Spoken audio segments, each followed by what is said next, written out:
Radiology is the basically the radiology is the field of medical जिसके अंदर हम human body के अंदर जो भी पैथोलॉजिकल चेंजेस हो रही हैं, लाइक उसको सिस्ट डेवलप हो रही है, ट्यूमर डेवलप हो रहा है, कोई फ्रैक्चर हो गया है, कहीं पे ब्लड क्लोटिंग हो गई है या इस्कीमिया हो गया है, तो जो भी ह्यूमन बॉडी के अंदर पैथोलॉजिकल चेंजेस डेवलप हो रही हैं वो हम रेडियोलॉजी के अंदर डिटेक्ट करते हैं।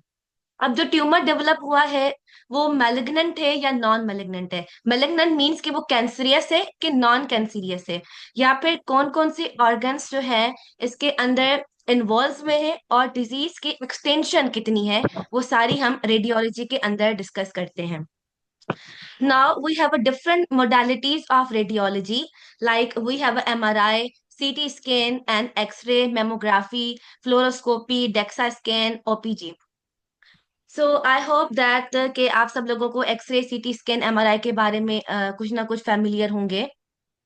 जैसे कि अगर किसी को कोई फ्रैक्चर हो गया है या नमूनिया हो गया है या फिर लंग्स में पानी आ गया है तो हम एक्सरे कराते हैं उन लोगों के लिए।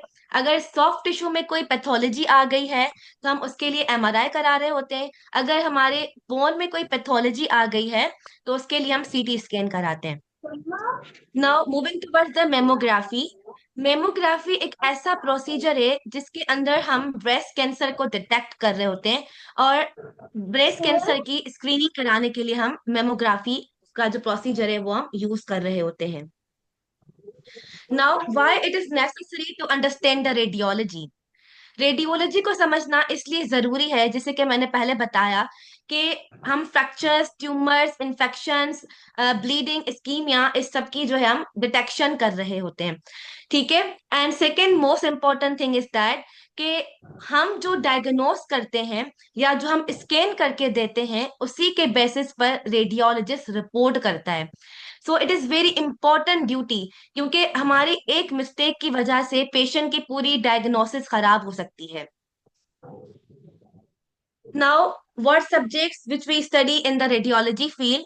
We have a basic anatomy and physiology, pathology and pharmacy, physics of CT scan, MRI, X-ray and mammography, and radiological positions as a major subject. But हमारे माइनर सब्जेक्ट्स भी होते हैं जिसके अंदर हम सिविक्स पढ़ रहे होते हैं, फिलोसफी पढ़ रहे होते हैं, इस्लामियात पढ़ रहे होते हैं, पीएसटी पढ़ रहे होते हैं। अगर मैं एनेटमी एंड फिजियोलॉजी की बात करूं कि पेशेंट का यानी ह्यूमन बॉडी के जितने भी स्ट्रक्चर्स हैं वो हम एनेटमी के अंदर पढ़ रहे होते हैं। पैथोलॉजी एंड फार्मेसी, फार्मेसी के अंदर हम सिर्फ रेडियोलॉजी के जो स्पेसिफिक कंट्रास्ट एजेंट्स होते हैं हम सिर्फ उसकी फार्मेसी पढ़ते हैं। इमरजेंसी ड्रग्स के बारे में पढ़ते हैं, जैसे कि एमबीबीएस स्टूडेंट्स हैं वो बहुत हर मेडिकेशन के बारे में पढ़ रहे होते हैं, हम स्पेसिफिकली सिर्फ रेडियोलॉजी की फार्मेसी पढ़ रहे होते हैं। Okay, now practical exposure of radiology field. Monthly basis पे हमारी क्लिनिकल रोटेशंस होती हैं। अगर फर्स्ट मंथ में हमारी एक्सरे के अंदर रोटेशन लगी है तो नेक्स्ट मंथ में एमआरआई के अंदर होगी, देन सीटी स्कैन के अंदर होगी, देन ओपीजी के अंदर होगी, देन फ्लोरोस्कोपी के अंदर होगी। And after the completion of 2 years of our degree हम अनपेड इंटर्नशिप करते हैं। And then after the completion of our bachelors हम पेड इंटर्नशिप करते हैं। अब जो डिफरेंट इंस्टीट्यूट हैं वो अपने अपने हिसाब से स्टूडेंट्स को पे कर रहे होते हैं। अगर मैं आगा खान की बात करूं तो वो 30,000 से अबव स्टूडेंट्स को पे करते हैं। And if I talk about the डाउ यूनिवर्सिटी, वो पर मंथ अपने स्टूडेंट्स को 25,000 जो है पे करते हैं। Okay, now talking about the pros and cons of the radiology field.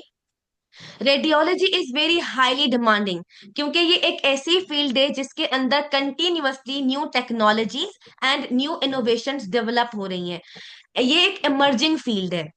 And इसकी जो है पाकिस्तान के अंदर एमआरआई टेक्नोलॉजीज की बहुत ज्यादा डिमांड है, क्योंकि एमआरआई ऐसी मोडेलिटी है जो बहुत डिफिकल्ट है, तो इसके जो टेक्नोलॉजिस्ट हैं वो बहुत ही कम है पाकिस्तान के अंदर। और एमआरआई बहुत हाईली पेड मोडेलिटी है। स्टार्टिंग में ही इसके अंदर टेक्नोलॉजिस्ट को 1 लाख से अबव पे किया जाता है। And if I talk about the physical strain, तो ये बाकी एमबीबीएस स्टूडेंट के उससे बहुत ही हमारा कम होता है।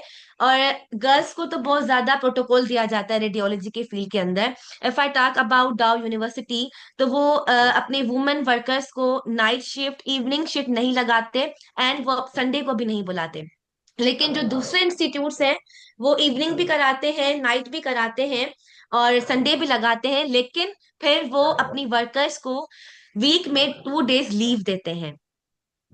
And if I talk about the cons of radiology, तो हमें स्टार्टिंग में बहुत ज्यादा हाईली इन्वेस्ट करना पड़ता है अपनी एजुकेशन पर, और सर्टिफिकेशन जो है और लाइसेंस हमें बहुत रिक्वायरमेंट होती है। विदाउट लाइसेंस हम हॉस्पिटल में जॉब नहीं कर सकते।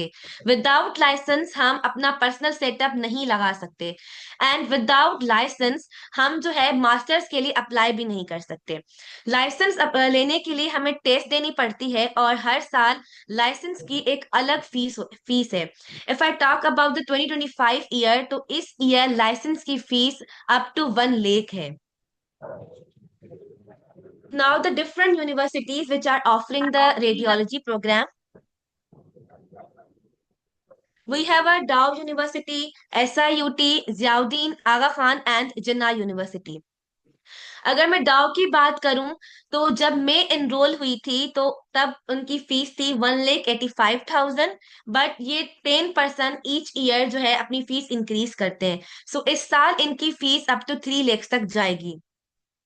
बट SIUT एक ऐसी यूनिवर्सिटी है जो radiology field free of cost students को ऑफर कर रही है, और वो आफ्टर ग्रेजुएशन अपने ही स्टूडेंट्स को जॉब भी देते हैं। If I talk about the Ziauddin university, वो बहुत ही एक्सपेंसिव यूनिवर्सिटी है, उनकी तो 3 लाख से भी अबव फीस जाती है। And if I talk about the Aga Khan University, तो वो बैचलर्स नहीं करा रहे, वो रेडियोलॉजी के अंदर 2 इयर्स की डिप्लोमा कराते हैं। लेकिन वो अपने स्टूडेंट्स को पढ़ाई के साथ साथ उनका एक जॉब की तरह होता है, कॉन्ट्रैक्ट 2 इयर्स का, और वो उनमें पढ़ाते भी हैं और वो जॉब भी कराते हैं वहीं पर, और वो स्टूडेंट्स को इस चीज के लिए पे भी करते हैं। Now the general admission criteria, all institutes have a criteria that a student must have a 60% in their FSC, and ये टोटली मेरिट बेस होता है, और 120 MCQs होते हैं, from which 30 are of biology, 30 from chemistry, 30 from physics and 30 from English. Now moving towards the job responsibilities के हम ये पढ़ के कर क्या रहे होते हैं basically. So number first is the operating imaging equipment. Radiology के अंदर जितने भी मशीन्स हैं, like we have x-ray machine, MRI machine, CT scan machine, OPG machine, DEXA scan and mammography, वो रेडियोलॉजिस्ट ऑपरेट नहीं करता, वो रेडियोलॉजिकल टेक्नोलॉजिस्ट ऑपरेट करते हैं। Number second is positioning the patient. हर मोडालिटी की अलग पोजीशन है। एक्सरे की अलग पोजीशनिंग है, MRI की अलग है, CT स्कैन की अलग है। And if I talk about the body parts, like skull की अलग पोजीशनिंग होगी, ठीक है, फोर आर्म की अलग होगी, लेग की अलग होगी, शोल्डर की अलग होगी। तो ये सारी जो भी मोडालिटीज की पोजीशनिंग है, वो हम खुद लगा रहे होते हैं। Number third is taking history of the patient.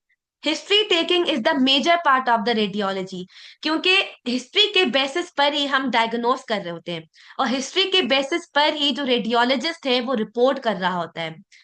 And हम CT स्कैन के अंदर एंड MRI के अंदर पेशेंट को कंट्रास्ट इंजेक्ट कर रहे होते हैं। अब कंट्रास्ट क्या है? कंट्रास्ट एक ऐसा केमिकल है जो पेशेंट को हम थ्रू IV इंजेक्ट करते हैं। वो क्या करता है, बॉडी के जिस भी एरिया में पैथोलॉजी होगी वो उसको ब्राइट करके दिखाएगा। अगर आप लोगों में से किसी ने एक्सरे की इमेज देखी हो या CT स्कैन की इमेज देखी हो, वो कैसी नजर आती है? ब्लैक नजर आती है। तो पैथोलॉजी पिक करना डिफिकल्ट हो जाता है। तो कंट्रास्ट बेसिकली क्या करता है, उस पैथोलॉजी को जाकर इनहेंस करता है। ठीक है। तो अब हिस्ट्री टेकिंग क्यों इंपॉर्टेंट है?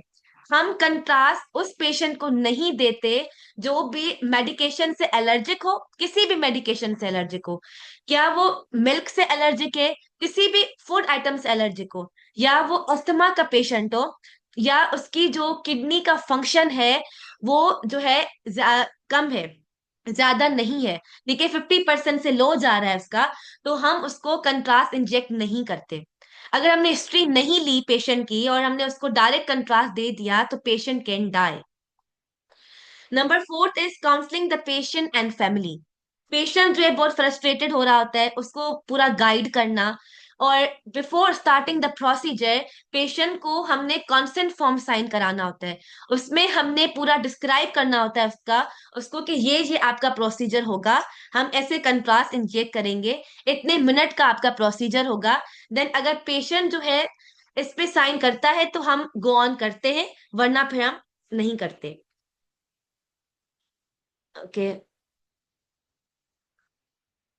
सो कैरियर अपॉर्चुनिटीज के, रेडियोलॉजी पढ़ने के बाद हम क्या कर सकते हैं? हम हॉस्पिटल में जॉब कर सकते हैं, and we can also do a personal setup. अगर आपका बिजनेस बिजनेस माइंड है एंड यू हैव इन्वेस्टमेंट का आपको है, तो हम अपना पर्सनल सेटअप भी लगा सकते हैं। लेकिन एज आई टोल्ड अर्लियर कि पर्सनल सेटअप लगाने के लिए हमें लाइसेंस की रिक्वायरमेंट होती है, उसके लिए टेस्ट क्लियर करना होगा, देन ही हम अपना पर्सनल सेटअप लगा सकते हैं।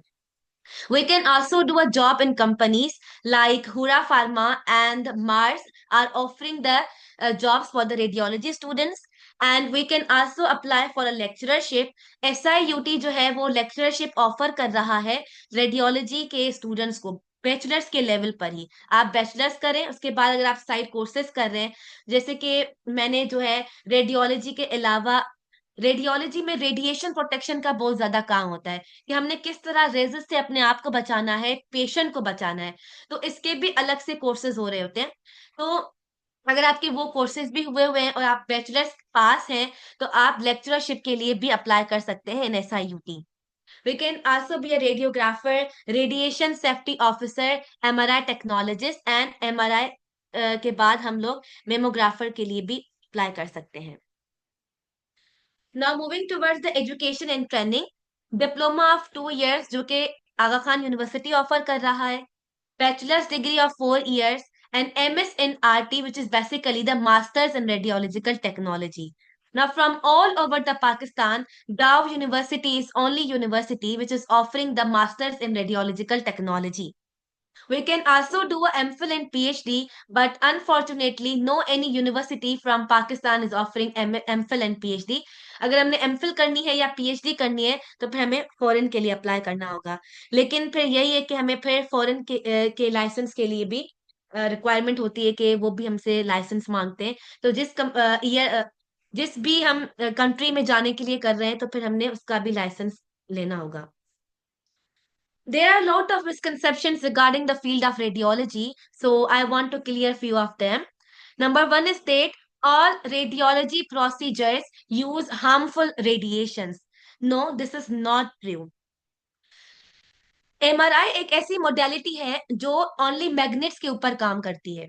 CT स्कैन के अंदर, एक्सरे के अंदर, मेमोग्राफी के अंदर है रेजिस, लेकिन हम शील्डिंग एंड बैरियर्स यूज करते हैं। Number second is X-rays and CT scan are dangerous for pregnant women.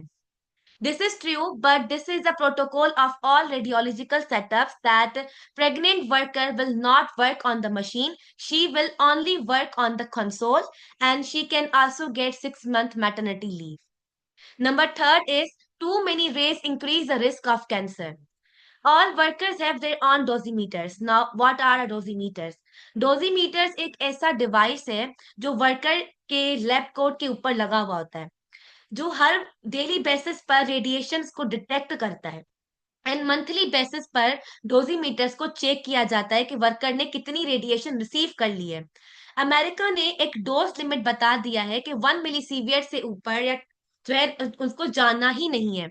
तो जैसे मंथली बेसिस पर चेक होता है, तो उसी के बेसिस पर वर्कर्स को जो है लीव दी जाती है और लेस रेडिएशन एरियाज में उनको शिफ्ट किया जाता है, तो वो कैंसर के हद तक रेजेस पहुंचती ही नहीं है। Number four is there is limited career growth in radiology.